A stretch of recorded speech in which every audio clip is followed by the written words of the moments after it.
Hello everybody and welcome to the Rough Idea podcast. This episode's on gaming and we will be covering the last 2 weeks of gaming news. It has been crazy. I'm joined by my two compatriots here. I'm Nick. And I'm Yoshi. And we've got a lot to go through, so I'll just jump right in. Start off, the Game Awards happened, yearly self-latory look at the games industry. And I have some things to say when it comes to the Game Awards, such as they gave a lot of awards that seemed kind of arbitrary, as in they don't seem to be able to define their own awards. Like, they got, Best Game Direction, but they failed to even describe what they mean by that. What won that? Blizzard for Overwatch. Mm-hmm. Basic thing is, Overwatch and Uncharted pretty much swept. Okay. I mean, Overwatch and Uncharted sweeping makes sense, but if you say best game direction, Overwatch is not what comes to mind. I mean, it does depend what you mean by game direction, because if you mean as a game director and general direction in that sense, I don't think that really makes sense. But if you're talking about the general direction the game's been taken, I'd maybe say Overwatch is one there that works. But I would say that, and therein lies the heart of the issue. Yeah, it's a bit vague and not very helpful. Yeah, they don't clearly define their own categories, and they didn't at all explain why anything won.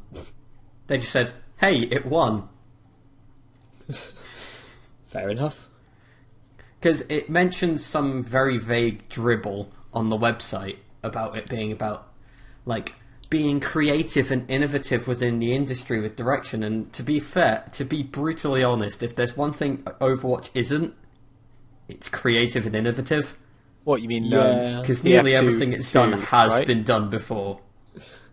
Yeah. Team Fortress 2 too, right? That's what it is. Team Fortress 2 with waifus. Yeah. That's why I love the game. Sort of. Oh yeah, it's a good game. It's a good game, yeah. But it's not particularly new with its approach. Oh yeah, definitely. But there was the second part of the Game Awards, which was where they have the advertising segment for this impartial award show. Oh dear. Where after the whole No Man's Sky controversy, which by the way I'll get onto later, they promised that they were going to show less CG trailers and more actual gameplay. And surprise, surprise, they showed 10 trailers or something, and 3 of them had gameplay in them. One of which is debatable, which was Prey, which had some weird, janky, shady shit going on. Beautiful. But the 2 that we did see gameplay of were Mass Effect Andromeda and Breath of the Wild. Okay, that's cool. Both of which look pretty cool, to be fair. But the biggest one was one of the CG ones, where we saw the second trailer for Death Stranding. Right. Yeah. Which centres around a character played by Guillermo del Toro, and Mads Mikkelsen being around as well. Oh yeah. Which definitely gives the feeling that Kojima's, with Death Stranding, doing the whole, he's gone through a bad breakup and now he's having a party with all of his friends. Wouldn't you, though? I'd do that in that True. situation. I'd gather all my celebrity buddies and just party hard. I know people were talking about that trailer being really fucking weird, but the internet being what it is, people have read probably far too far into it, more than it was ever intended. And people were saying about if you lay one trailer over the other, baby teleports or something. It's fucking weird. Even at face value, though, it's weird. It's Kojima. Yeah. But who thought okay, we've got 2 trailers for this game. What if we overlap them? What? No, that probably was never intended to be a thing. It's the sort of shit that happened. It's the sort of shit that happened with PT. There is shit like that Kojima hides, so it's actually not that far-fetched on the whole. But this leads me into my second, I wouldn't call it rant. but I saw something on Facebook where someone was going, "Oh yeah, Death Stranding must buy," and I looked at that and went, "I mean, all we know is the concept. We haven't seen the game at all. We know nothing about the game." It's Kojima making a game that looks kind of cool.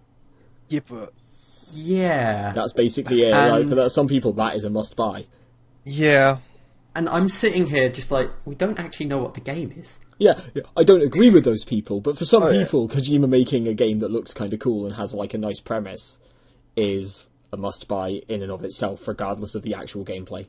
See, that Yeah. that kind of reminds me of a statement I saw online, like on a forum I was on, way back earlier this year.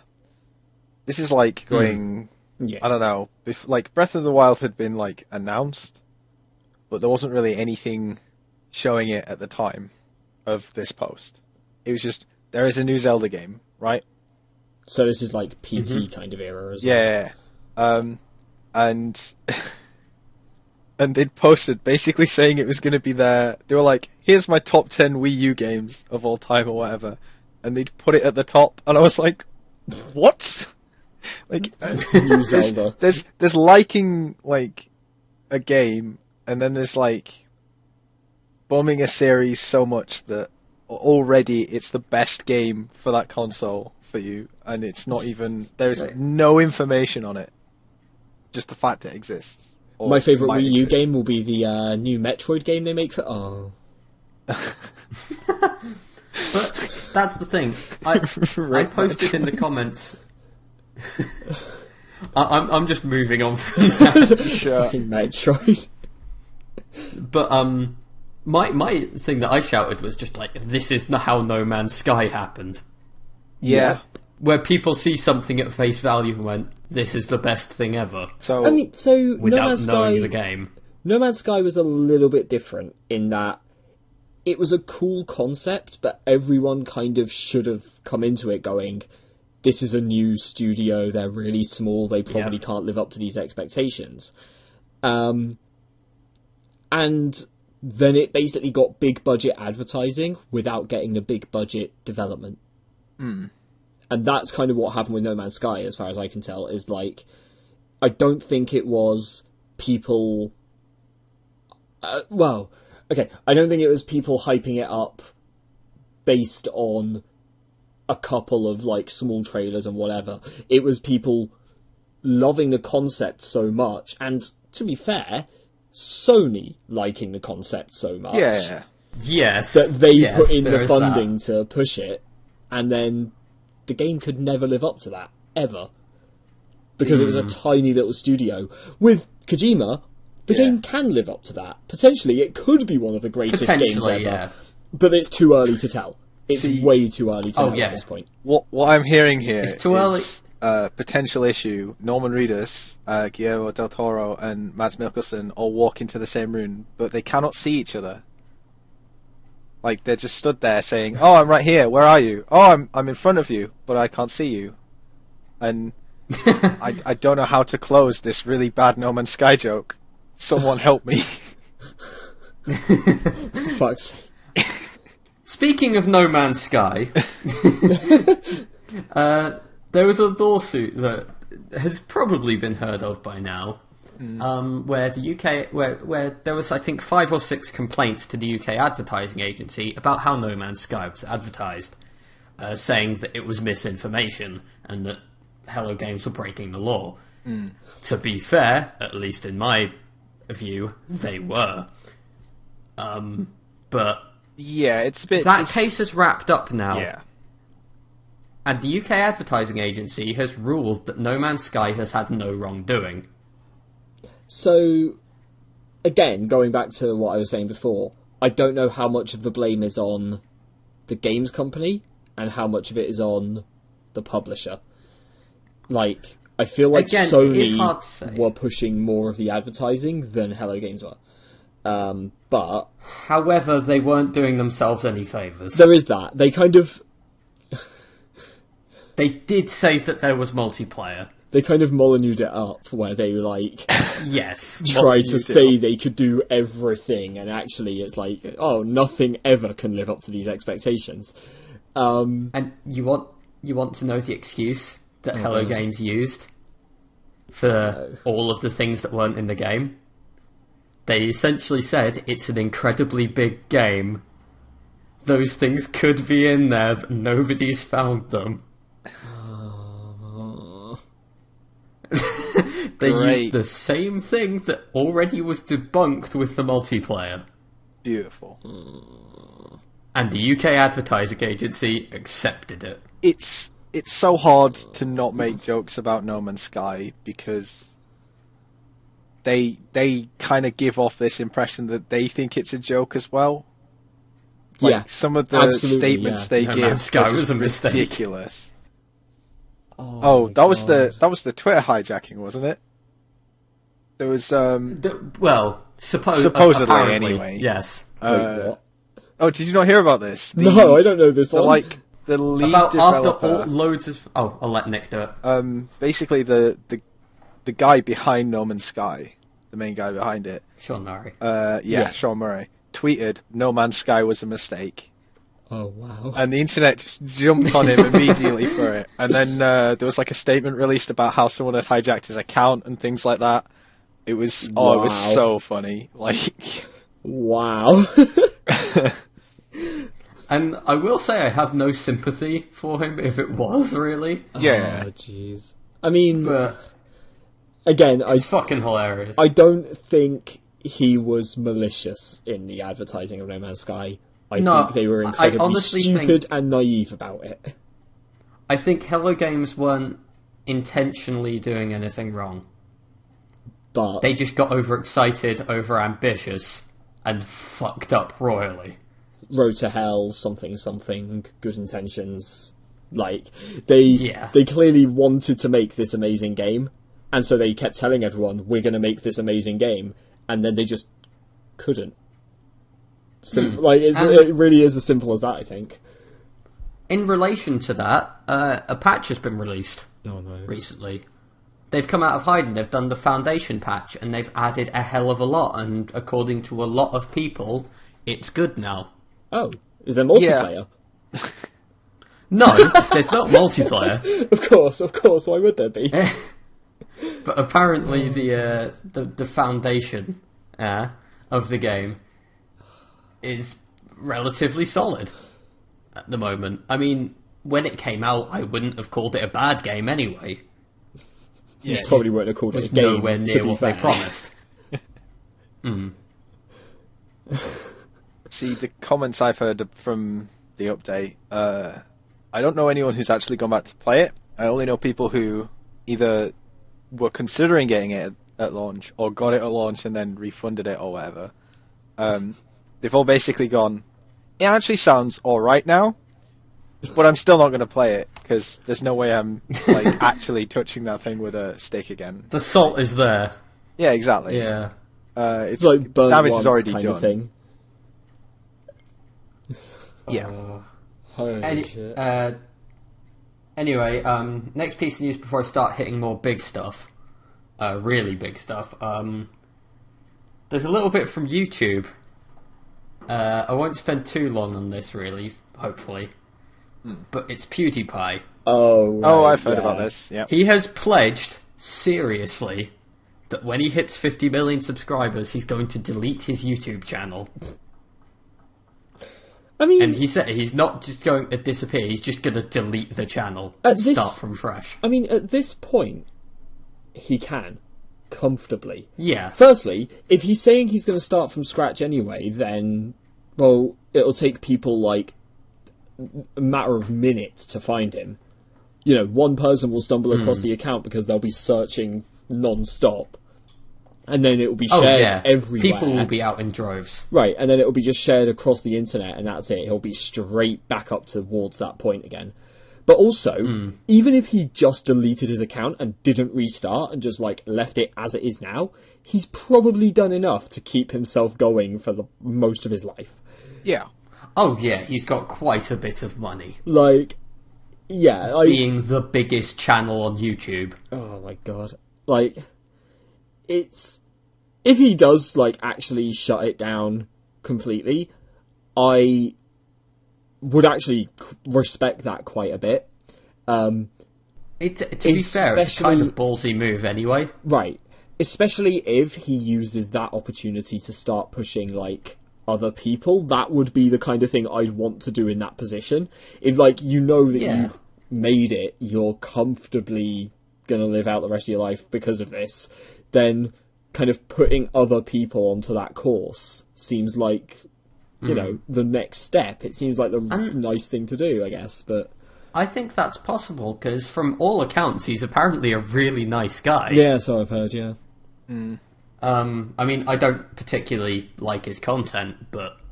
Can't say I've ever watched any, but...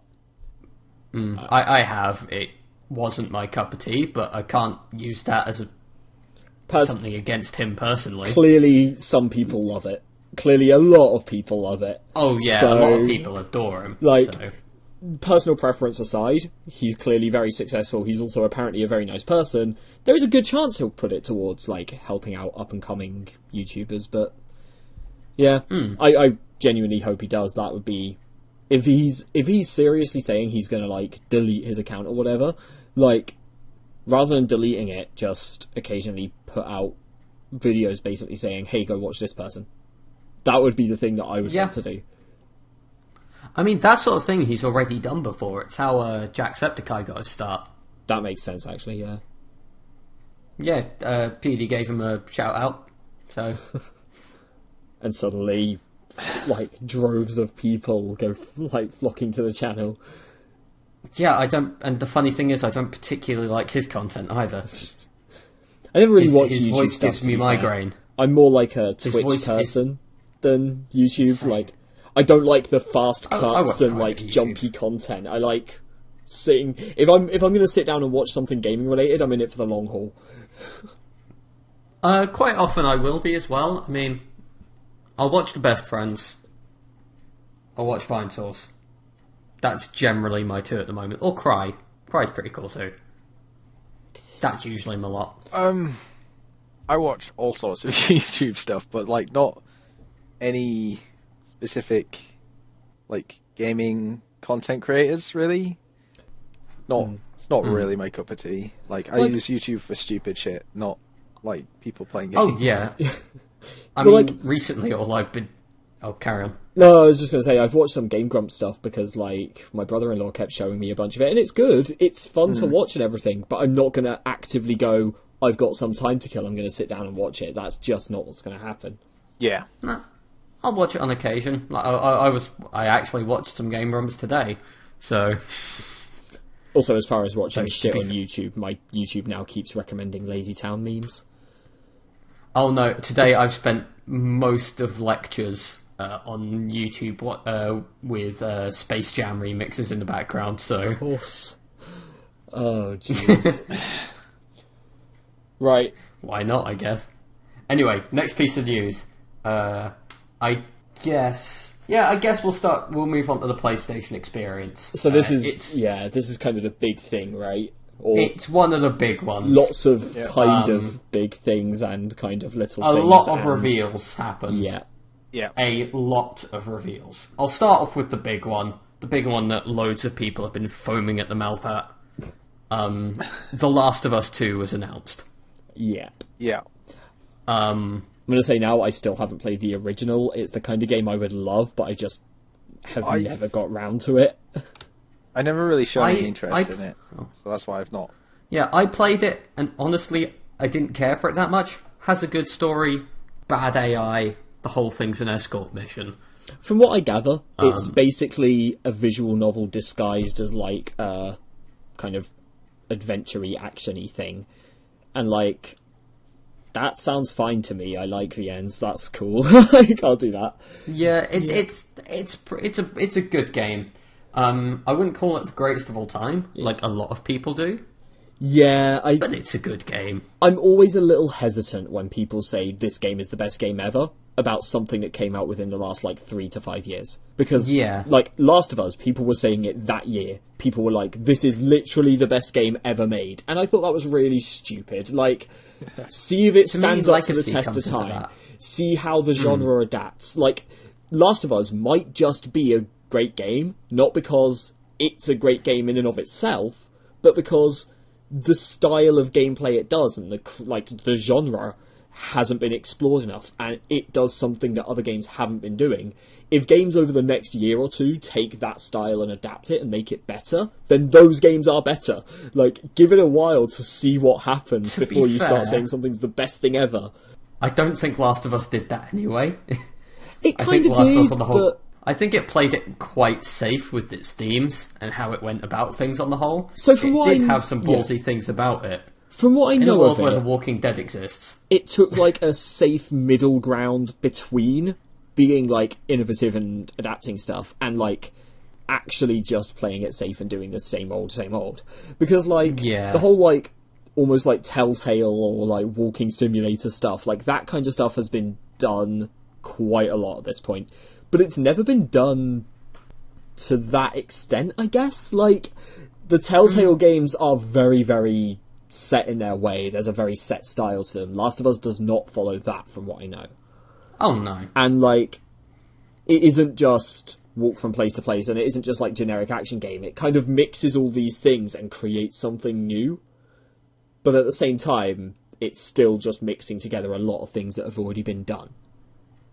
Honestly, it's very much a Naughty Dog game. You can feel the Uncharted in it, and you can feel that sort of thing in its general game flow. That's fair. I said the place that shines most is its story. Yes, No, this is what I mean with like the comparisons to like Telltale stuff and visual novels and all of that. It's like it's a narrative game above all else.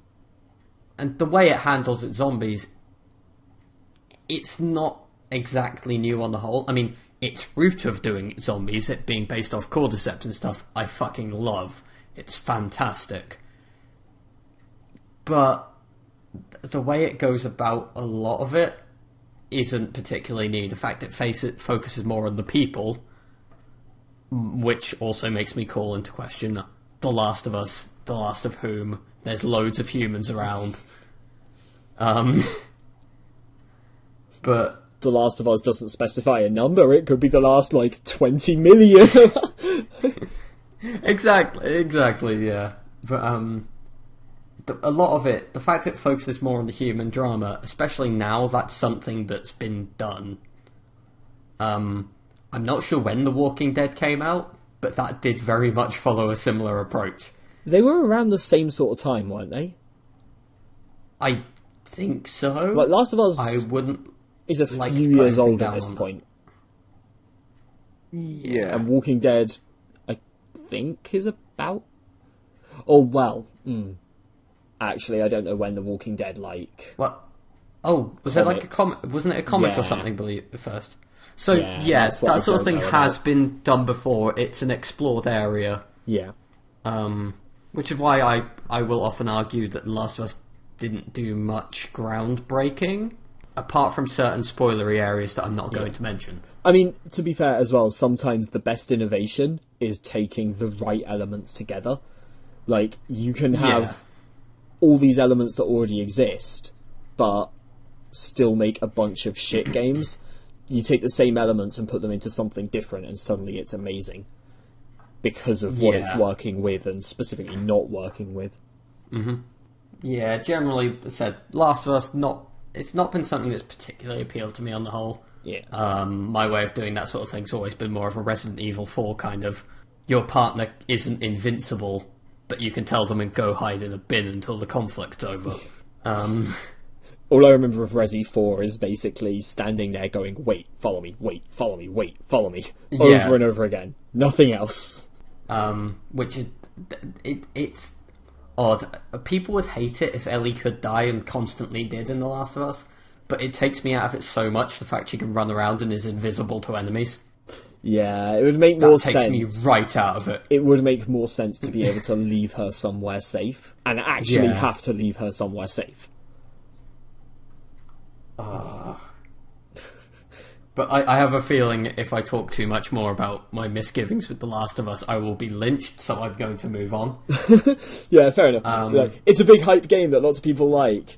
It's still cautious with it, but whatever. It's fine. We'll use you as like a shield for when the masters come and they can burn you at the When the stake mobs every come. time. Well, good luck using me as a shield. I'm on the other side of the country.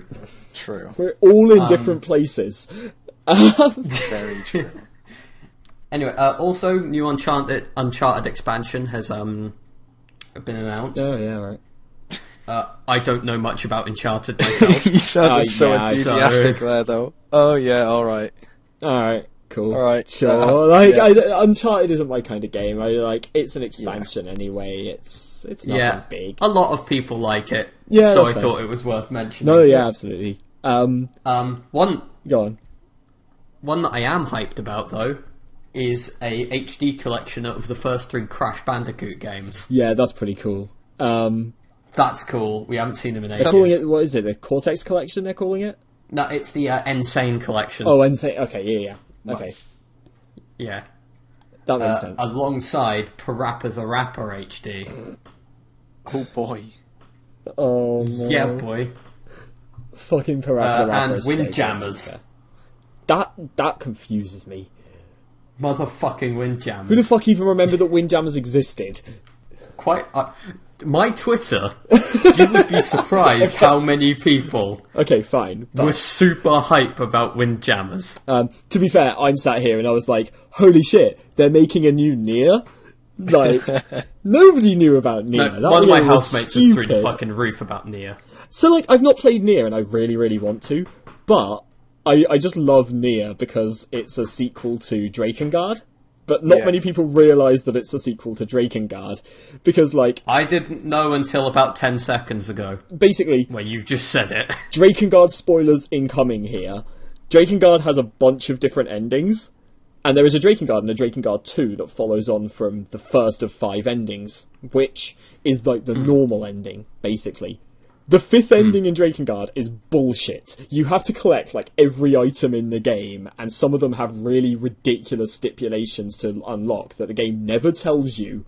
Like, one of them is you've got 2 floors in this giant like dungeon, and you've got to run from the start of the stage up to the 2nd floor, kill every single enemy on the 2nd floor, and then within 30 seconds get back to the start of the stage and you'll find a treasure chest with the weapon in. And it's like bollocks like that. Anyway, if you do all of that and then beat this other stage that unlocks, you get an ending where literally you and your dragon teleport into the future and get shot down by fighter jets. Right. And that is the ending that Nier is a sequel to. Of course it is. Right. Also, Nier does some absolute bullshit that is just as bad. Nier spoilers incoming. Like, basically, there are a bunch of different endings in Nier as well, and as you're going towards the last, what's meant to be, like, the last one, the game is constantly saying to you, like, make sure you've done everything you want to do, make sure you've got all the other endings, and that sort of thing. Oh, yeah. Because when you get that ending, it deletes your save data. Just completely erases it.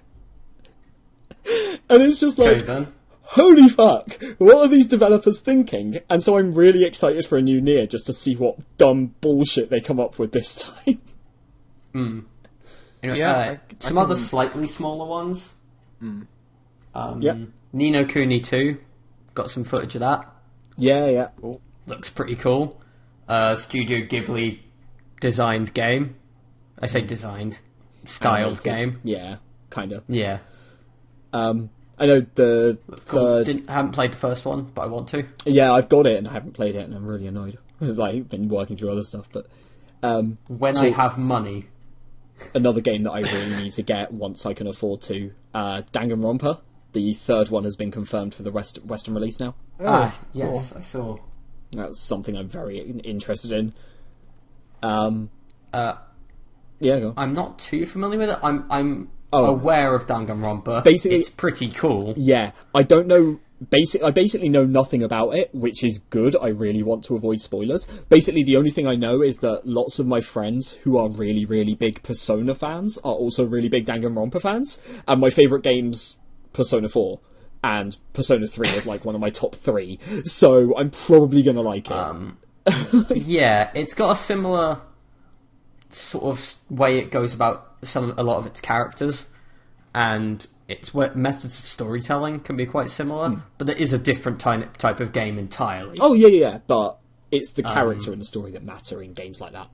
Yeah, it's pretty cool. I'm aware of the first one, really. But that's it. I have a friend who just doesn't some shut up stuff. about it, so that's why I know about Danganronpa. I may as There's a Knack sequel. A what? A sequel to Knack. What the fuck is now? It was a very early, I think, a release title for the PS4 that I didn't give a flying fuck about. I don't think anyone did. I've never even heard of But it. apparently it was popular enough to warrant a sequel. Yeah. So, one that does actually interest me, there's the remake of the original Yakuza, and confirmation of the sequel both coming to, like, Europe and US. Yep, again, that same housemate I was mentioning earlier also went through the roof about that. I've heard I've not played any of the Yakuza games, but like you hear like Yakuza, you expect it to be a very particular style. From what I know, it is actually incredible and nothing like you would expect for like a Yakuza style game. So it's a kind of game I actually really want to play, which doesn't happen often for that kind of genre. Like, yeah. So Connor, this is the housemate that goes on about Danganronpa, right? Yes. He sounds like a weeaboo. Just gonna throw that out there. He is a weeaboo. Fair enough. He is one. Sure. So one game. Go on. Yeah. That's it. It's like by that I mean like he plays Blaze Blue and Guilty Gear. Oh yeah, And- right. Yeah, Okay. Sure. So there was one game I was going to mention that was available while the experience was being aired. They basically went, this game is available right now, which is Let It Die, the new Suda51 game. Right. It's a Grasshopper game. They very much are distancing themselves from using Suda51 in it. Okay, He fair was the enough. producer. That's Right. about it. Okay, fair enough. Did not know that. Fair enough. Yeah, that was like I always find it weird when like they do that at like press conferences and whatever it is and stuff like that, where they're basically like, "Hey, we've released this new game right now. Fuck all you guys who are here. You don't get to play this. Everyone else who's at home gets to go and play this now and gets to stop Now you watching mention what it. we're doing." Now you mention it, yeah. That's stupid. But I remember telling you about Let It Die. I think it was you anyway, and it's like, yeah, and the trailer starts with a skateboard riding Mexican Grim Reaper called Uncle Death. Of course it And it's does. just, Sure. It's Like, what? Suda51. Why wouldn't it? don't It's question not, it. I know, Just, but yeah, just don't question it. Just let it Oh, happen. jeez. It's Grasshopper. It's fucking weird. So That's par for the course by now. I've only written down notes on like the games that actually kind of caught my interest. I've only got one more mentioned. And I think, Connor, you know exactly what game I mean here. Is it perhaps Marvel? It might be Marvel. It's Marvel, baby. Oh, man. Yeah. And Oh, here's where I man. can get hype. Oh, There's a I'm new so Marvel excited. vs. Capcom game. So, yeah, like Marvel MVC... vs. Capcom Infinite. Yeah, MVC4 kind of, or rumours of it, kind of leaked, a few days before the PS And experience? some fake as hell material came Oh, out. they were hilariously bad. Like, there was one that was like, it was Ant-Man from, is it Deadpool Super in MVC3 that has Ant-Man in it? And like, I don't think it was Deadpool Super, but it was just this weird. I think it might actually have just been cut from Civil War. Or something like that, and it was just him stepping on a really badly cut out image of Rashid from 5. oh god, No, some from of it Street is Fighter 5. so With bad. Marvel 3's HUD. So, one of the things that I find then it interesting happened. with MVC Infinite, there are a couple of things Yes. so far that, like, are kind of, again, it's that kind of, like, cautious optimism sort of thing. Back to 2v2. Yep, they're back to 2v2, which I'm totally okay with. Yeah, I think that's fine. I think 3v3 ended up with a lot of scenarios where you could just cover everything. Yep. But then that's the other thing, is apparently there are no assists. No, they are changing it to be a more freeform combo system where mid-combo you can instantly switch out to your secondary character. That's weird. And continue the combo and then switch back if you want. Which makes sense then to not have three characters, because you could literally just do ridiculous shit if you had all three characters at that point. Yeah. They're also using a system from Marvel's... I think it was Marvel Superheroes? Oh, jeez. I think it was. The Infinity Gem system. Which is incredibly topical for the MCU, might I add. Right. Yep. Where essentially there's like 6 of them, and it's a bit like the groove system from the old games, where it changes like how certain things can work. I was thinking this sounds like special abilities. Capcom vs SNK2. Like that was the groove system. Yeah. It's a similar sort of thing. Because that one was really cool, to me, it let you get different abilities based on like which one you choose, and it's stuff like, okay, well, certain ones can like dodge roll, but they can't block in midair. So, like, what do you actually care about on your team? What are you weak to? Yeah. Like, I think that adds a nice element to it. I like games that add more, almost like pre-planning. I don't want it to just entirely be that one match decides everything. I like the preparation actually having a role. Yeah, that's why I like the variation system in Mortal Kombat X. Yeah, that's fair. Yeah, I'll agree with that as well. Yeah, where every character has 3 styles, and it's really cool, because they totally change how you play them. Yeah. That's cool. And so far 6 characters have been confirmed for Marvel vs. Capcom Infinite. Okay. You've got Ryu and Mega Man X, which Mega made Man. so many people happy. Oh, man. Then we've got, it was Captain Marvel and Iron Man. Yeah. Yeah, and then the latest 2 were Captain America and Morrigan from Darkstalkers. Right. Yeah, which were pretty safe bets. Yeah, Morrigan's been in all of them, hasn't she, basically? Like, yeah. Morrigan is the only character from Darkstalkers that anyone really cares about. I guess maybe Sienko, but... What about Felicia, though? No, wait. Oh, okay, yeah, Felicia exists as well, yeah. Felicia does exist. Felicia definitely exists. I want Anakaris to show up. He was in Capcom Fighting Jam. Yeah.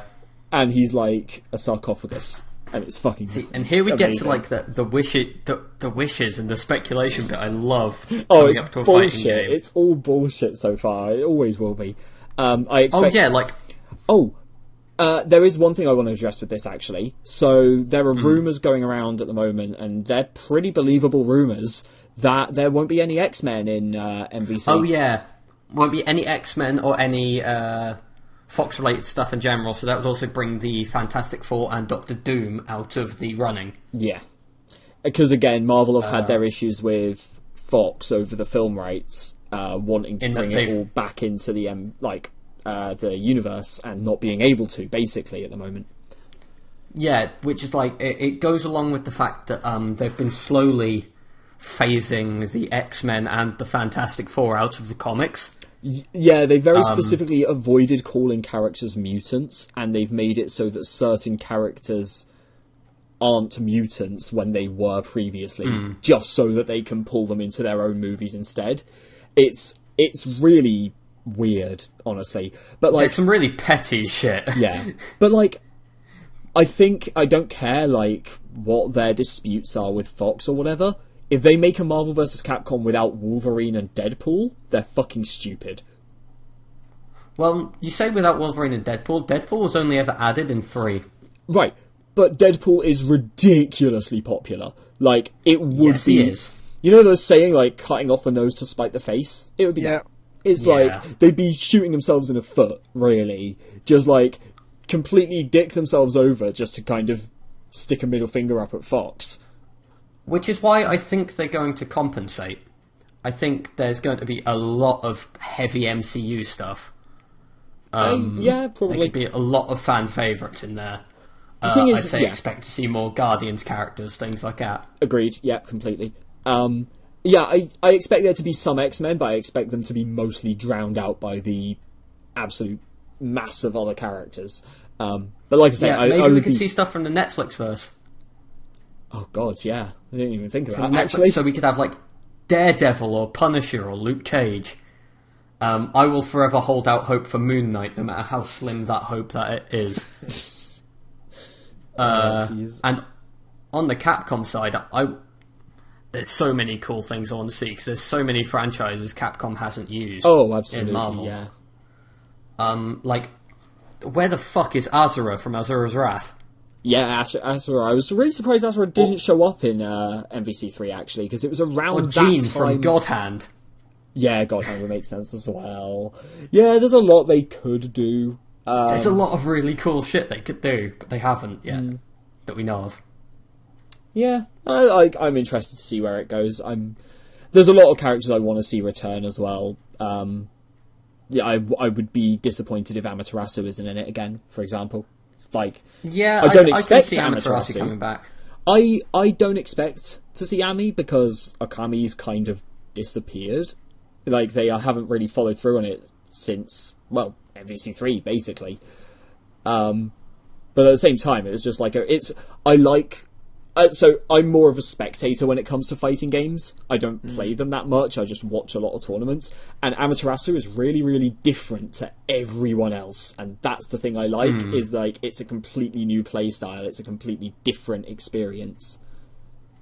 I don't want every single myself. character to just be human with a gun. Yeah. So I can see Spencer disappearing. Yeah, agreed, yeah. I can see Shuma Gorath from Marvel's side not really returning. Shame. Um, unless they're building Yeah, for a it's like, new no- Doctor Strange movie. I want to see if they dip into their old stuff. We could see like Lynn from the old Alien vs Predator beat 'em up, because she was a Capcom original character, Fucking hell. and she was a really fucking cool one too. I do imagine, by the way, there will be a Street Fighter V character in there. Like, specifically a new Street Fighter V yeah. character. I don't think it would be Rashid. I think it would probably more likely be Nakali. That's exactly what I was going to say. But it might depend on the new Street Fighter characters they've announced. On that note, new Street Fighter characters they've announced, just as a small thing. I was going to leave the Street Fighter and Capcom stuff until the end, Oh, so we could talk about it's Hearthstone. I mentioned it already, so I figured I'd just throw that in there. Alright. Basically, the new Street Fighter characters is literally, they've shown more stuff on Akuma, and then they've said, there are 5 characters who have never appeared in Street Fighters before. See, the problem I have with that is that they've worded that incredibly vaguely. They did the same thing 'Cause- with the Capray, didn't they? Yes, where we don't know if they mean they're completely new characters or they've just not been playable before. Yes, they said they're new characters to the Street Fighter universe. Which, Yeah, which is weird. they're new characters in Street Fighter. I could see one of them showing up in MVC as a thing, depending on who they are and how popular Potentially. they are. But I'd expect Nakali or Fang. Fang would be weird, but I wouldn't totally be against it. I mean, there was a Street Fighter 4 specific character added in Marvel 3 with C. Viper. Yeah, Viper, wasn't it? So I could totally see them adding a new one from 5. Oh man, I want to ramble about Street Fighter stuff now. Can we ramble about Street Fighter stuff now? Yeah, sure.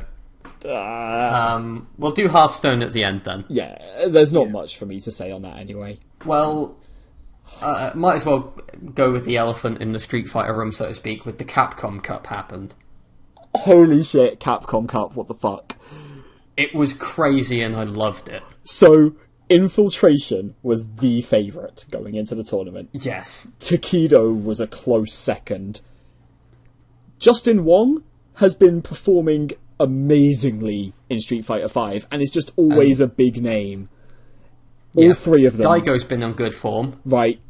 Daigo did win a couple of games, right? He did win a couple of rounds in Yeah, bracket. he got So they to like all- round 3 and losers and then Yeah. lost to Fudo. All of them lost their first round, those 4, and Infiltration, Takedo, and Justin Wong all went 0-2. Infiltration was the Yeah. first player eliminated, and Takedo got beaten by DRA. Like, from the Dominican Republic, that well-known fighting game. Was that the no-name? Was that the Vega? Yeah. Yeah, where he got knocked out of the tournament by a fairly no-name Vega.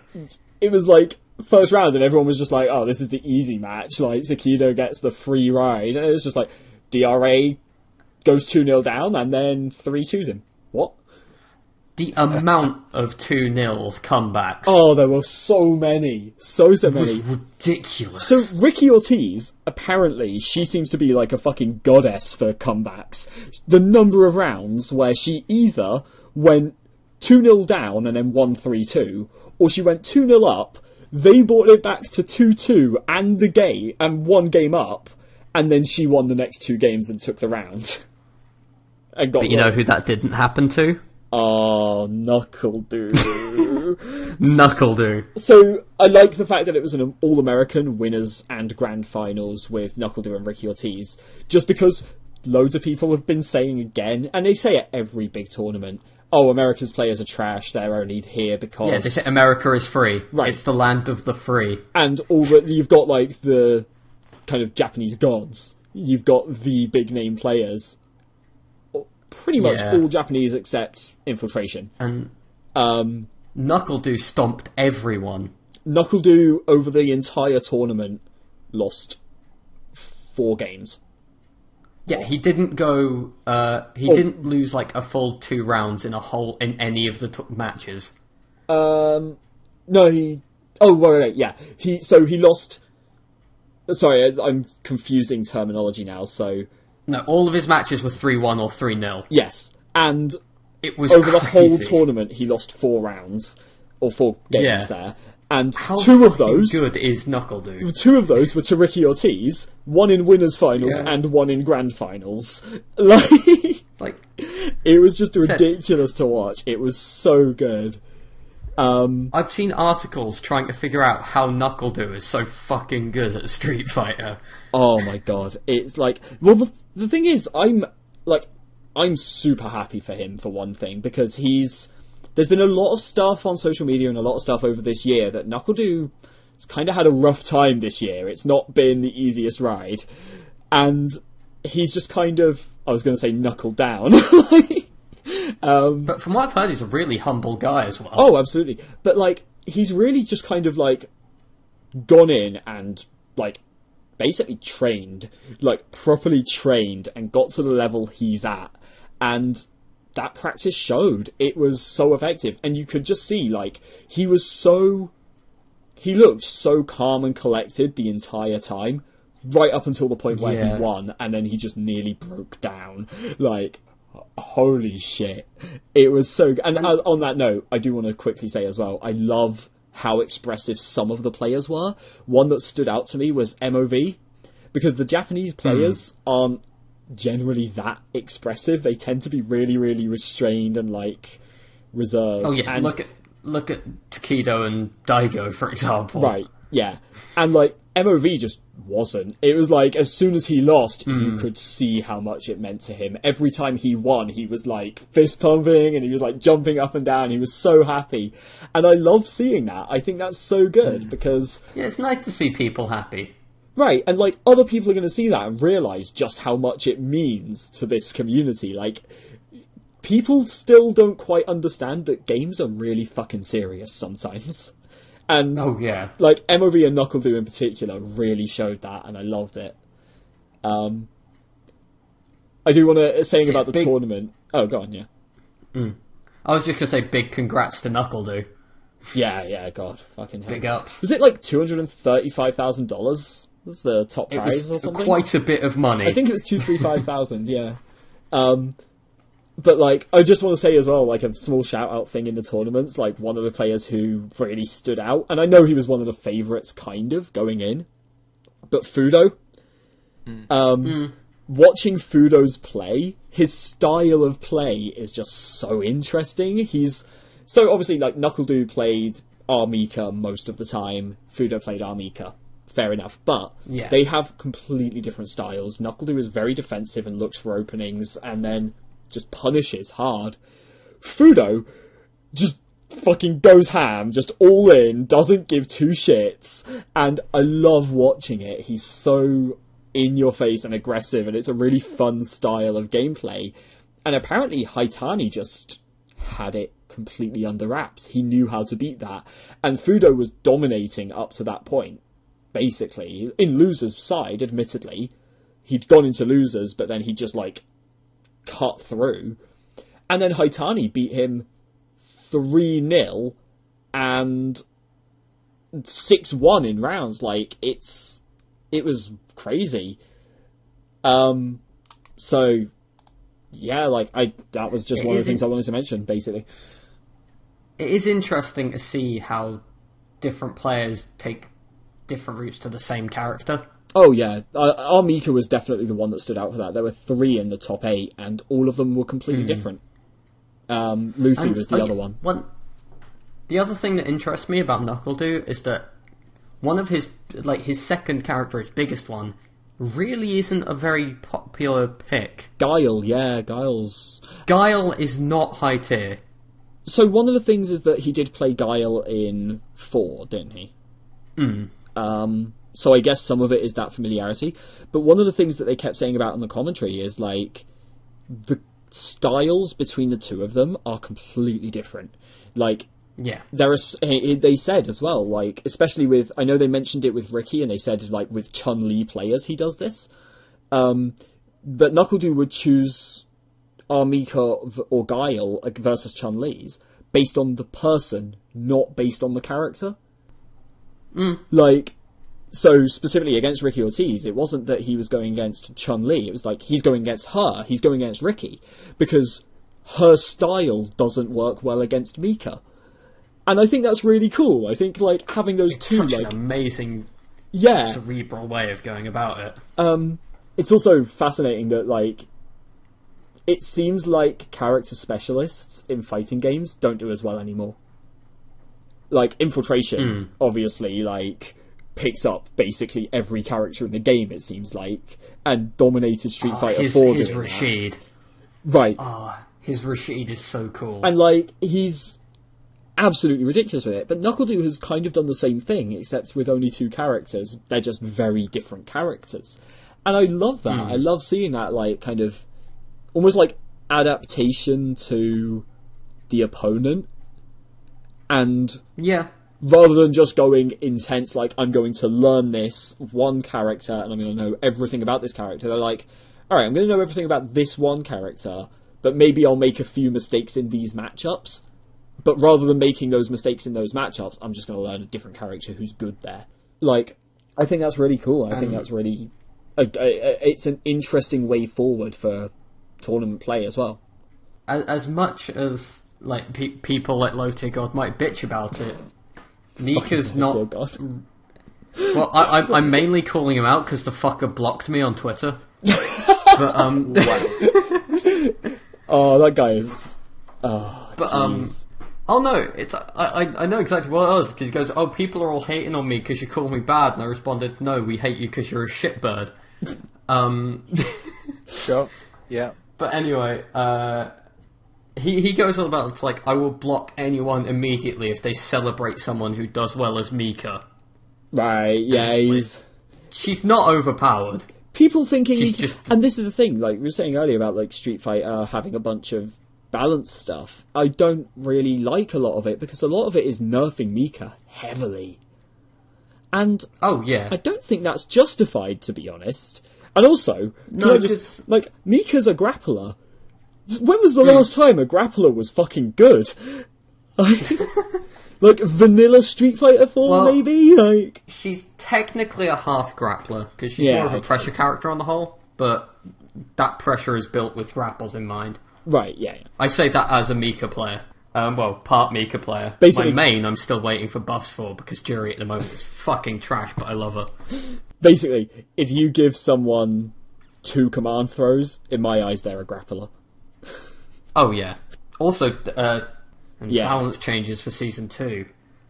All around the board, anti-air jabs have been reduced. Yeah.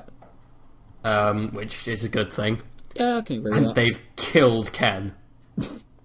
Oh god, They have just killed him. They've changed the Dragon Punch, DPs haven't are they? no longer invincible unless you use meter. That has murdered Ken. So, like, I imagine they're doing this to fix up some of the DLC characters who are very, very, mostly underrepresented, or just, like, basically invisible at this point. Currently, two of the worst three characters is seen by the competitive community of DLC, and that's Jiri and Ibuki. Yeah, makes sense, yeah. And, like, I can understand that, but at the same time, like I say, Mika got nerfed heavily. She's had, like, a ton of very specific nerfs.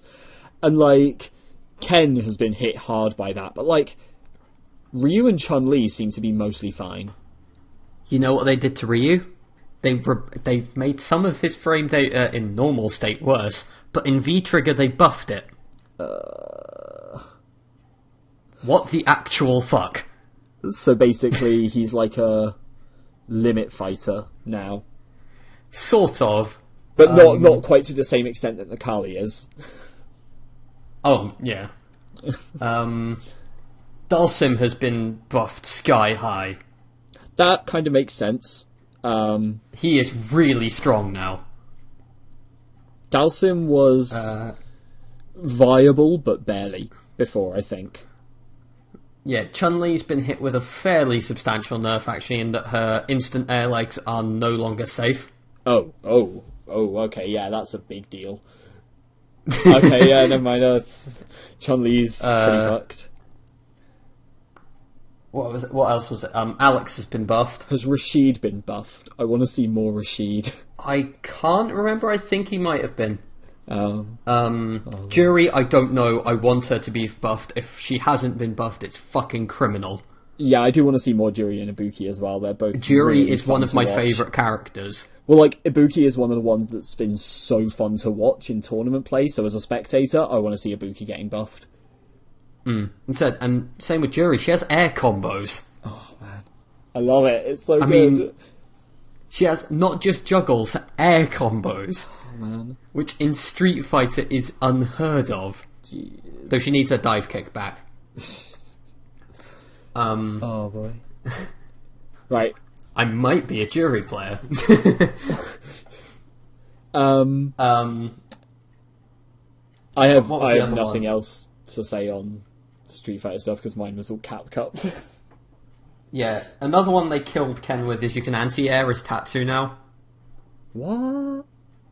That seems Yeah. so weird. That doesn't make... Oh. God damn it. Basically, yeah, they've just said, see all you spammy as fuck flowchart Kens. Yeah, fuck you. And to be honest, I'm okay with that. Yeah. Um, Oh, boy. Right, yeah. It'll be interesting to see how that pans out. I think if it makes more diverse tournaments, then I'll be happy at least. Oh, boy. what was it? They said their aim was to allow the different play styles of the characters to shine. Because right now there was too many dominant strategies, as they put it. That makes sense. Okay. Yeah, I can see that, actually. That also helps explain Ryu. Yes. Some other small bits of news before we talk about Hearthstone. Yeah. Shovel Knight DLC. We've seen the first footage from that, the newest one. Okay. Which is called Shadow of Torment, and it's about Spectre Knight. Fairly, just that's it. It's cool. I like Spectre Knight. That's Fair all. I'll just leave that topic there. There's not much else to say right now until the DLC comes out. Or we get more information about it. Then there's... Have we talked about Final Fantasy and Last Guardian yet? Last Guardian was... No, not mentioned, was it? I thought it was. God. No. Final Fantasy 15's out. Apparently it's actually good. I haven't played it yet. I'm not my housemate interested. is loving it, though. I'm not interested in it because I wasn't a fan of Kingdom Hearts. But, see, now the lynch mobs are going to come for me, so you're fine for The Last of Us earlier. Oh, yeah, I'm safe now. But, like, I'm a very big RPG fan. I'm not a very big, like, action-y adventure fan. And Kingdom Hearts is, like, hack-and-slash adventure. Ooh, I don't really like that as much. Right. So, FF15 doesn't appeal to me. but from everything I've seen, it's a good game for the fans of that kind of game. I'm looking forward to trying it out. And apparently the radio in your car has like all sorts of Final Fantasy music on it. So just to spite you, I'm gonna listen to some Final Fantasy 13 music in the car. There was music in Final Fantasy 13. Fuck, I don't even remember that. Wow. To be honest, a lot of I did think it was just that one track. It was that one track, but the version with lyrics was good. There's some alright tracks in Final Fantasy 13. Sunless Waterscape is pretty nice. You were nearly right. There is an alright track. Hey, you played the game for like 2 hours. You didn't even see most of the good tracks. I played it for 3 days on stream because you basically forced me to. I didn't force anything. It was absolute fucking bollocks. Well, you're gonna have to so bad. You're gonna have to play through all of it again anyway. Eventually. No. It's a main series game, dude. It's a main series game. It counts in the time trial. Rage quit at that point. So you're telling me I win by default from the start? No. Yes. Sorry, me and Nick at some point were planning to do like a play every FF in as short a time as possible kind of thing. But that means playing FF13. Don't get too lippy about it though, Yoshi, or we'll make you play the sequels. I'll probably have that as if we do this on the stream, I'll have that as a donation incentive and just like people can watch me slowly fall apart. Yep. And then we'd let you play Final Fantasy Tactics as a nice way of winding down. Tactics would be fine, yeah. I wouldn't want to play is it Tactics Advanced that's like bullshit, or is it TA2 that's bullshit? One of those is dumb. But Tactics itself seems what good. Way? Dumb as in, like, incoherent and stupid and doesn't follow any semblance of logic. Plot-wise or gameplay-wise. To be fair, that's a lot of Final Fantasies. Maybe plot-wise, I'd say the second one. But, like... I think it second was one TA2 does get fucking was, weird. Like, a bit First one frustrating. gets weird at points too. I think gameplay, they both work. I thought one of them, from what I know, gets a bit broken, but like I vaguely know this from like second-hand information and whatever. So, I mean, there are ways to technically break the system, but it's not like it's the only Final Fantasy turn-based game that you can. Bust. Yeah, fair. I mean, basically, you can fudge the system in most things, though. Yeah, sure. Although there's different ways to do it. Like Tactics doesn't have anything like obscenely broken. Most of the ways of breaking the system are like you have to do this very, very particular setup that takes a lot of effort to get working. Oh yeah, fucking math skill. What the fuck? Or you have to sit there basically grinding for hours. Either way, that's not really breaking the system. That's just playing it in a different way. Yeah. Oh yeah, grinding is practically an inherent part of JRPGs. So, well, it's not. It's just it's a style. I would say. I'd throw the grindy bit. I'd say like the ways to break like TA2 are probably in the like grindy section because you can do stuff like have certain setups with your characters so they can. I seem to remember Rangers being really broken. Rangers are pretty good. I know. Again, this is vague memories of like arguing on forums years ago. Yeah. So God knows. Like, I used to be part of a forum where literally the entire thing was, the whole thing of like who would win a fight out of these two characters. Yeah. It was that, but it was actually using their in-game stats, comparing them to the average stats within the game, and calculating who would win based on interpretations. And like, yeah, that's why I know one of the so much. nerdiest things I've ever heard of. It's amazing. Yuna from FF10 was one of the most busted pieces of shit ever. Like, she was godlike before summons.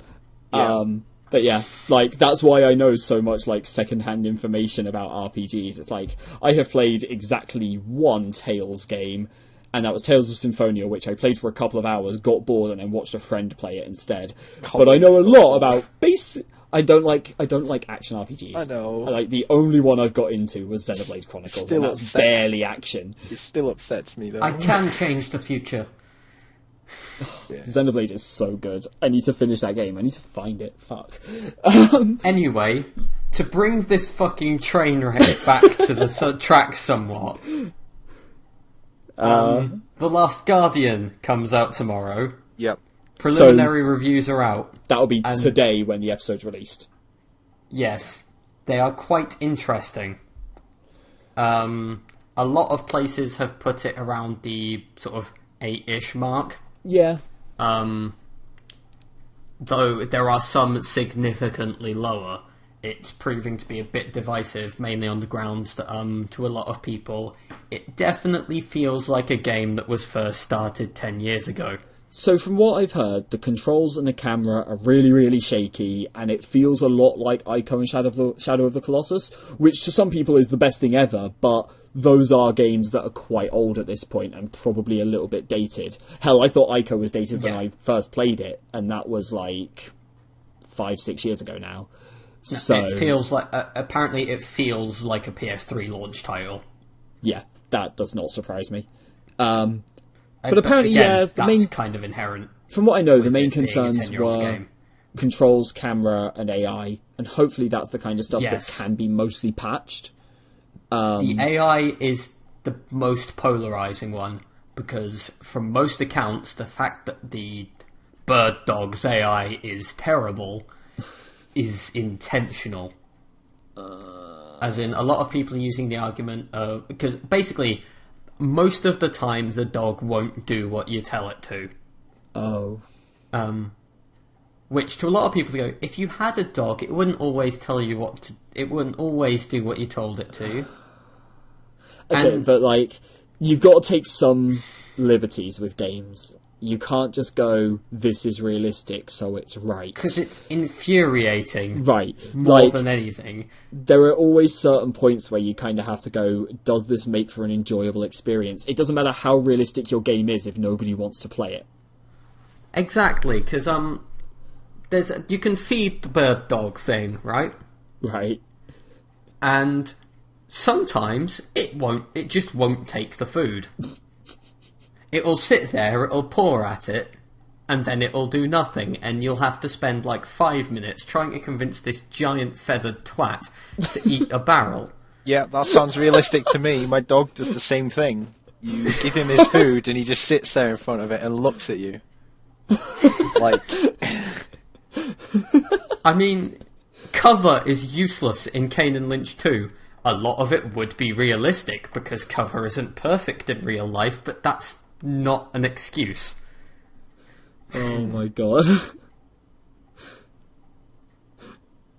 See, now I'm just remembering like all the dumb things where games break that and aren't realistic, but also in really stupid ways. The one that came to mind was actually Tales of Symphonia, where you can fail to make a sandwich with nothing but bread. Yep. It's like... It's nothing against Ico. They've clearly put so much love into Last Guardian. Yeah. But there are going to be issues when you make a game for 10 years and you don't start it from scratch again halfway through. Yeah. Which, actually, on that note, the fact that, going back to FF15 quickly, the fact that that has had such an amazing response is a fucking miracle. The fact that that has it's done been as the well as it fastest has. selling Final Fantasy in history. It sold Part of 5 that million might- copies yeah. in its first week. So part of that is obviously people have been hyped up for this for so long now, and it's managed to Yeah. retain that hype. I also think part of it is just gaming audiences are growing. I think if they had this audience when FF7 came out, FF7 would have done that. Probably It's still the an same for insane it's probably the statistic. same for 4. That requires true. the game Gaming to in be good general. first, though. So not 8. Okay. Let's not get Don't into worry, an FF debate I now. can Casual agree with We're that already one. over Casual We're way FF over an hour. fanboys We're with not going to differing get into this opinions. argument. It's not going to. We're over an hour. We are not getting into Yeah. the FF debate now. We can do that Yeah. some other time. We need a We've bonus already episode gotten that into is it once. literally just us two arguing about Like- Final Fantasies. Sure. Hey, I can get in on that shit as Cool. the pen defender. We'll do this at some point. Us three, Final Fantasy debate. Yeah, at some point Bonus, it would bonus be the episode. great Final just Fantasy rant debate. about FFs. But no, FF15. Like the fact that it's done so well, given that it's been over 10 years in development now. It's been about 10 years, I think, yeah. When did 13 come out? 2000 2000? and... Like 6, 7. 2000. I was going to say 6, but I'm not 100% sure. Because it was basically 2006. Then. It was 6 because 10 was originally 15 was originally going to come out for its own like. Well, it was actually it could versus 13. It was originally versus 13. 10, which was announced and it was going to come out for its own out. 10th anniversary. Because 15 now is 10 years old. Yeah. Well, that's the point. Yeah. So it had to have been like at least 2006. That's ridiculous. But yeah, like if you look at other games that got delayed that much, like Duke Nukem Forever, anyone? That Duke game. Nukem Forever though it's its own story really. Duke Nukem Forever. It had a special development cycle. Basically, anything that gets delayed that long and still comes out being good, all credit to the developers. They have done a fucking damn good job to keep it on course the entire way through. Yeah. Yeah. Right, I want to quickly ramble about Hearthstone. Because the new expansion I'll just note 2 things very quickly. One, Telltale doing a Guardians of the Galaxy game. Alright, cool. Okay. And I don't know if it was mentioned last time, but the Overwatch Symmetra got reworked, and apparently she's a god of death now. Yeah, we briefly touched on it because it got announced the same day it was recorded. Oh yeah. So we didn't actually know how good it was going to be. But now we can just confirm really she's good. really good now. Yep. Sure. Okay. You can talk about Hearthstone now. Oh man, Nick. So, Nick, you're the one who might have here. Have you been playing any of the new Hearthstone stuff? So here's the issue, right? I had no money going into the new Hearthstone expansion. I had no gold or anything. And no gold. I had 5 packs with gold to start with, and then I've got the 2. I've got the 6 ones. from quests. So, for people who don't know, with the new expansion, they did a cool little thing with the 3 different factions where you win 3 games, was it? 3 games with one of the faction the classes, 3. and then it'd give you the next quest for it, and each one gave you 2 packs. And from all of those, I still got very few cards. I didn't get any legendaries. So. I saved up 1,800 gold. Yep. And I've bought a couple of packs since, and I got the ones from the quest. So I've opened about 27 packs, I think. Yeah. Of Mean Streets, and I opened 1 legendary, and it was shit. It was Finja. Oh, Finja. 4. Murlocs, though. The soul of Finja, though. It is a 5-mana 2/4 that has to kill a minion to do anything. But it's so bad. And the worst part is I lost to it the one time I've played against it. Of course. See, because it flipped to War Leader. Yeah. I'm going to defend it because, as we mentioned in the Lost episode now, that was where I got to talk about my love of Murlocs in Hearthstone. Yeah. Oh, man. Yeah. And the fact I'm going to miss Murloc Knight more than anything. But, so Mean Streets is fun. Metagame has completely shifted. I tried playing some of the old decks with, a couple of little tweaks. The only one that is still vaguely good is Tempo Mage. Right. And it's far more secret and a little bit more aggressive than it was before. There is no way in hell you would ever play Yogg-Saron in this metagame. Well, that makes me sad. As someone who enjoys that a fucking challenge. Yeah. You can play Yogg-Saron, it will just be bad because there are better options all the time. Bro, I've been running Murloc since Hearthstone came out. I mean, you can play Yogg-Saron and you can lose. That is fine. That is an option. I can't recommend it. If you want to do well in Hearthstone right now, don't play Yogg-Saron. Because, so the big things are the... So, firstly, I'm really bad with new metagames. I'm going to say that now. I've been playing a buff paladin thing. Right. The paladin hunter warrior mechanic is that you've got a bunch of cards that say all the minions in your hand get +1/+1 or +2/+2 or whatever, or a random minion in your hand gets +2/+2 or something. And I've been playing a control paladin that does that. I think paladin got most of the better cards for that, though. To be fair, as far as that, goes. So Hunter got the single best one. But it's good on its own. It's not good as a buff thing. Whereas Paladins get the best ones for actually buffing the minions. Yeah. But it turns out playing a 3-mana 7/7 that heals you for 3 is really good. And a 3-mana 8/8 that makes one of your opponent's minions only have 1 attack is also really good. And playing an 11/11 Ragnaros Lightlord wins games. Oh god, yeah, sure. It's such a fun deck. I'm really enjoying it. It's genuinely good. I played a 4/6 Acolyte of Pain at one point, and my opponent just conceded. To the value right there. You can draw up to 6 cards with that. That's so dirty. Such a fun deck. It is really, really good. Bran is amazing in it because there's like a 2-mana 1/1 that gives all minions in your hand +1. Yeah. And I just loved the first game where I played it. I got to like 7 cards in hand, 8 cards in hand, and just went Bran, Grime Street, whatever it is. Yeah. Enforcer? One of them. No, Enforcer's the 4/4, whatever. Give +2/+2 this to thing. your hand. And I just like, everything gets +2/+2, but it's like, your opponents can see when cards in your hand are buffed, they see what gets the boosts. Yeah. So they still glow for your opponent, so they know what's been buffed. Yeah. And so I'm now holding like 7 cards, and my opponent just sees all of them light up. Yeah. Because I'm playing 26 minions and 4 other cards. Oh yeah, you would in that that kind of deck. It's 2 equalities and 2 consecrations. Yeah. You want as many minions in your hand as possible, right? Yeah. To just drop on the board after being buffed. It's a N'Zoth list as well. It's N'Zoth, right. Tyrion, Ken, Sylvanas, and Yeah, that's cool. 2 infested Taurens. It's a really fun deck. It's so good. So the big decks right now are, keep in mind, first week basically of the metagame. A lot of stuff needs to stabilize. I thought Priest would be bigger than it is. I think the reason I haven't seen it as much is because I'm still at fairly low ranks right now. Yeah. Haven't had much time to play and all that bad with new meta games. I think the people at the ranks I'm at can't afford all the legendaries that the deck needs. Oh yeah, Simple as that. It's kind of like the new Control Warrior in that sense, right? Well, there are at least 3 legendaries in this set alone that you need for the deck to work. Plus some of the stuff that was unplayable in old sets is now ridiculously good with it.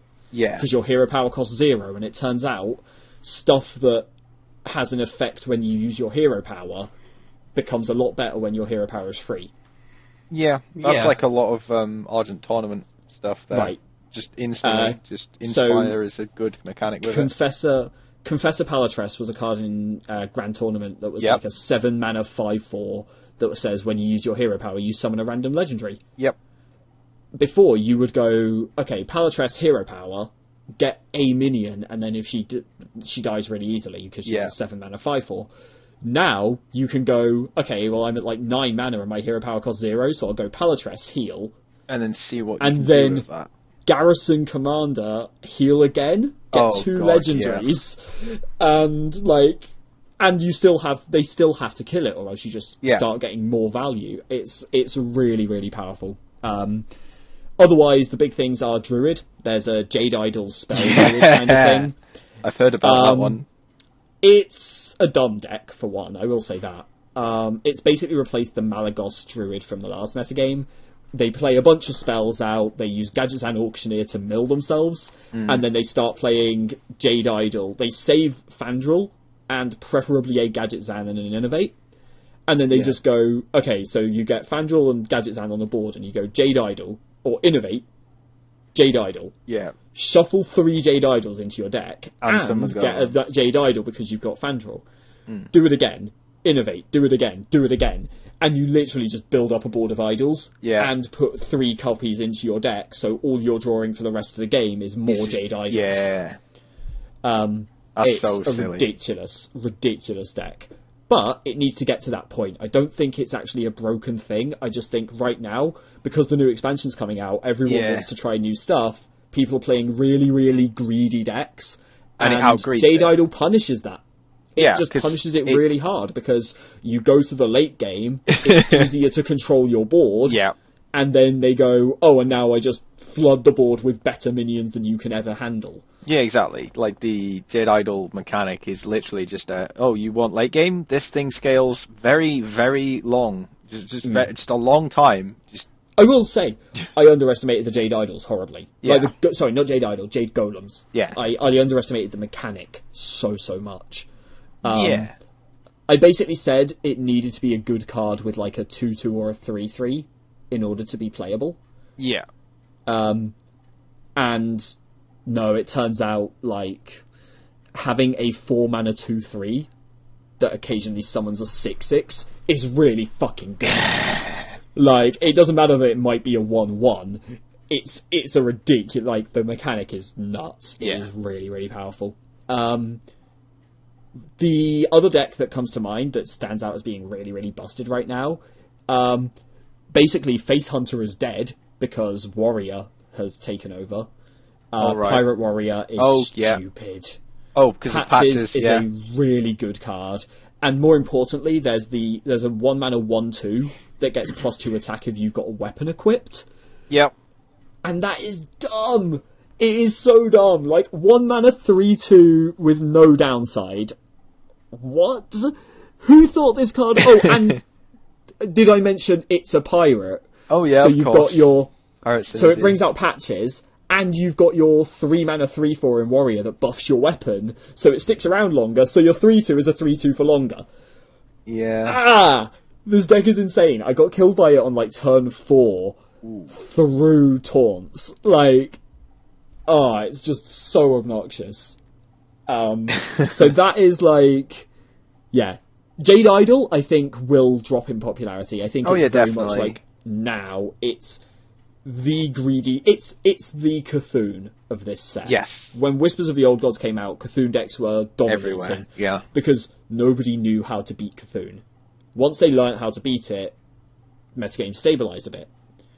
That is Jade Idol right now, but that is also Pirate Warrior, which will continue being a deck. Like, Pirate Warrior is just good enough to keep going. That's about it. The set's quite fun. Secrets aren't as busted as I thought they would be, which is disappointing. There's some fun new cards that I've seen. All I've really played so far is the Tavern Brawl because I went on, I was like, oh, new Tavern Brawl. Played the Tavern Brawl. I'm like, this Tavern Brawl's pretty fun. Then the expansion hit. I was like, well, I don't have any good cards from my 5 packs. So I'll play the Tavern Brawl to unlock my my extra packs. And it was really fun. Just some of the new cards just get thrown in and you're like, oh, didn't see that one coming, but okay. Yeah, there's some really interesting stuff. I was playing Secret Mage at one point and I was against a priest and I just used Fireland's Portal, not even really thinking about it. Yeah. So deal 5 damage to something, summon a random 5-drop. Oh, I just got a 5/5 taunt that when it dies, shuffles a 5-mana 10/10 taunt into my deck. Nice. And I was like, this seems good. And then my opponent entombed it, and I cried a little bit. So they get that instead. Alright, sure. But yeah, the set's really fun. Like I say, I think it's got a long way to go from here. I think it's going to stabilize a lot before it it really needs to settle down. It's like right at the peak right now. But it seems like it'll be good, and it is at least fun right now as well. Yeah. I can agree with that. Of what I've played. Yeah. I will play more as I get more gold and get some packs and actually get cards. All my free time right now is spent playing Hearthstone, and I'm not even disappointed in that. Like, I'm not even ashamed to say, like, literally my spare time is watching wrestling and streams on one screen and playing Hearthstone on the other, and that's it. Meanwhile, having the PS2 open on in the corner. Meanwhile, my free time is spent trying to catch up on everything I need to do, and then sitting there wondering why I don't have enough free time to catch up on everything I do. And then commit to more things to do, and then have even less free time to do it in. Oh man, I'm getting Pokemon this week as well. I'm getting Pokemon for Christmas, so I've got at least that much. I am, but I'm getting it as an early Christmas thing, so I'm super happy about it. I get it like this week, hopefully. And wow. Yeah, it's gonna be so good. I wish I got early Christmas presents. Like, I'm literally getting like Pokemon and cards for Christmas, so. Like, no regrets. Early Christmas present would be ideal, because then I could open the cards, be like, what have I got? What do I still need? What can I do with these cards for a deck? And then I could play Pokemon and Beautiful. Are we talking Vice? here? Yeah, we're talking Weeaboo card games, not Okay, Magic. cool. Okay. 'Cause- Anyway, cool. We should probably wrap this up. Yes. Before we sidetrack too much. Yeah, heaven forbid we get to that point where we sidetrack again. I mean, Oh, we never yeah. sidetrack. What are you talking about? No, I haven't done it at all. It's been fine and on topic the whole time. Cool. I guess. Yeah, anyway, next episode is... Wrestling, I think. Yes, Next wrestling weekend. next weekend. Sunday. Have fun with that one, guys. Oh, it's going to be so good. Wrestling recently has been big. I'm looking forward to that. Yes, it has. Good to hear. That'll be all from us on this time. Don't forget to subscribe, comment. Like, comment, subscribe. If you liked it, leave a like. If you didn't, dislike button's right next to it. So No, if you didn't like it, press the like button anyway. We need people to like it. Cool. Cheers for listening, everyone. Right. See ya.